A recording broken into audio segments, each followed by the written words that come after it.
Hi everyone, welcome to the Crypto Carlos Fandango YouTube channel again. Thanks for joining me. I thought today I'd do a quick video about my current CHIA farm setup across my 4 NAS boxes. I need to do some upgrading of the disks on it, so I just thought I'd show you the plan for that, just to try and get a bit more efficiency out of those units. And also just tell you a little bit about my plans for expanding my sort of external USB drive sort of setup and move more towards that. I've been doing a lot of investigation into various options there, and I'll tell you about those. So on screen at the moment we have got my current setup as it is, and my 4 NAS servers are all set up using RAID 5 at the moment. Various sizes of drives in. NAS 3 is the only one that isn't fully populated at the moment. So they have this sort of capacity at the moment, but obviously I've got a few issues with it not allowing me to utilize all the capacity available at the moment, and I need to reconfigure to sort that out. So I'm at the moment with the 4 NAS boxes and my USB external drives. I've got a plot size of 43,451 terabytes, a plot count of 439, and this is earning this reward amount per day, 0.014 XCH. So not good at all. So here are my plans. So as you can see in this top NAS box here, we've got 3 6 terabytes in it and 1 3 terabyte, and that's because I've been slowly upgrading this. And it's been resyncing and sorting itself out as I've swapped each 3 terabyte drive for a 6 terabyte. I was hoping today that I would have the final 6 terabyte to go in here. These are all Western Digital Red 60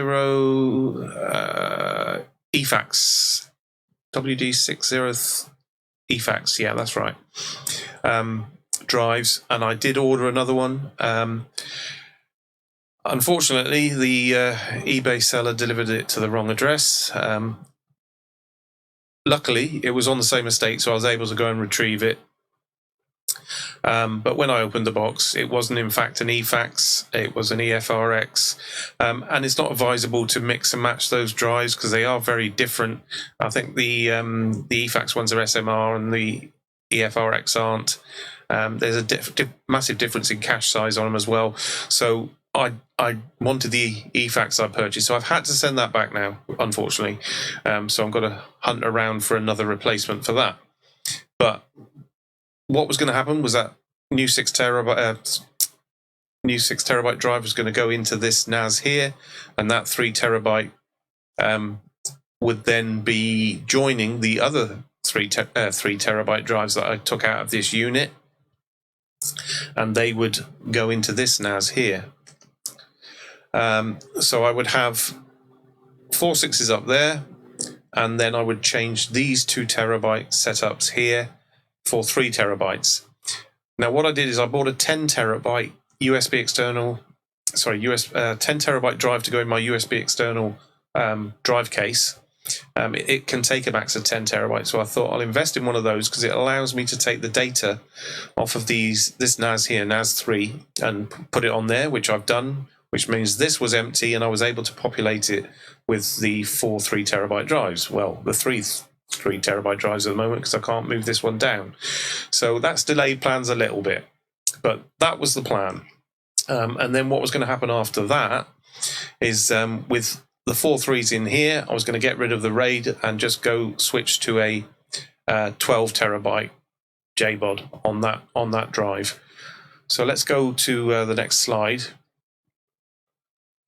Okay, so this is what that was going to look like.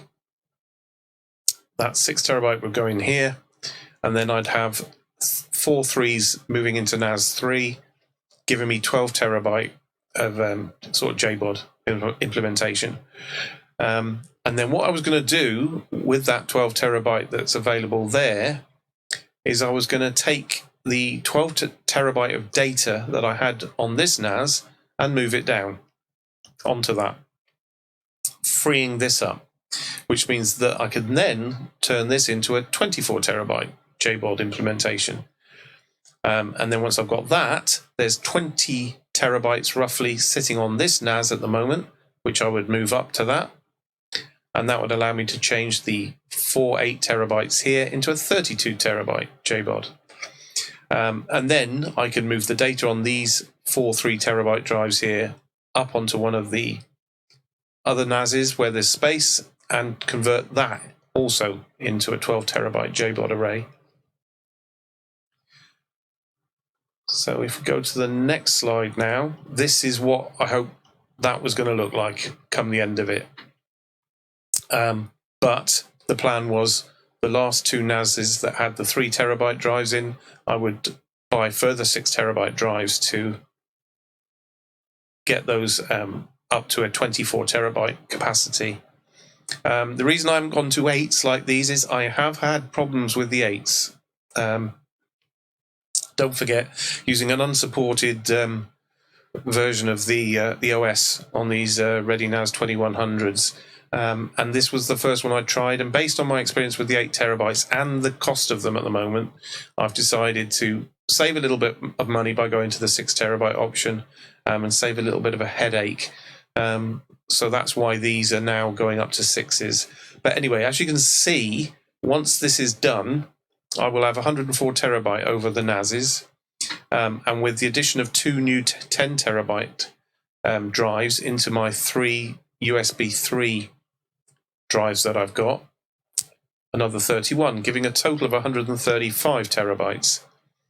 And that gives us a plot count of, once it's filled, roughly around 1363. And I've done a little estimate on the rewards. I don't know if this is going to be correct, but because by the time that I get there, I'm going to be earning slightly more rewards due to, the pool being on the pool for longer. And I just had to do a calculation roughly based on what my current plots were earning me. So around about 0.044 XCH.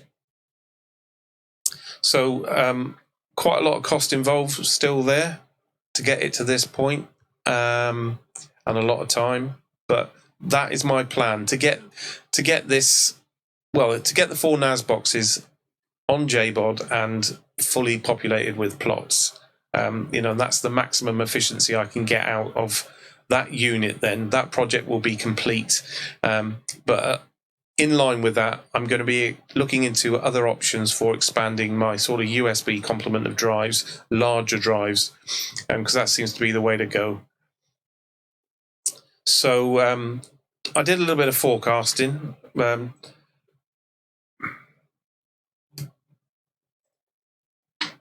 So here is my current sort of forecast. It's absolutely awful. You can see I'm losing about £2.14 a day at the current price. Is at the time of recording was 30.79. Electric costs haven't changed. So yeah, that is what I'm doing currently.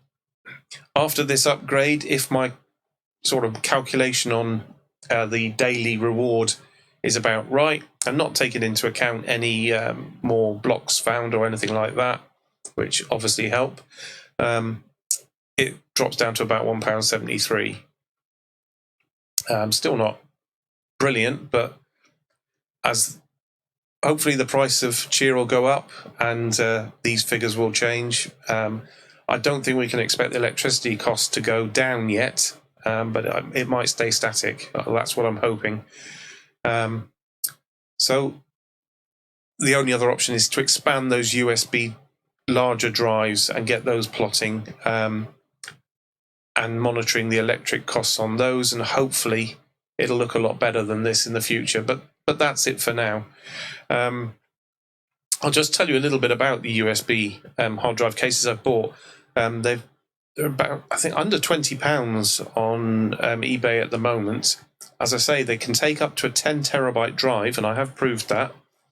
They work. They're USB 3, so they're going into the USB 3 port on my sort of plotter and harvester.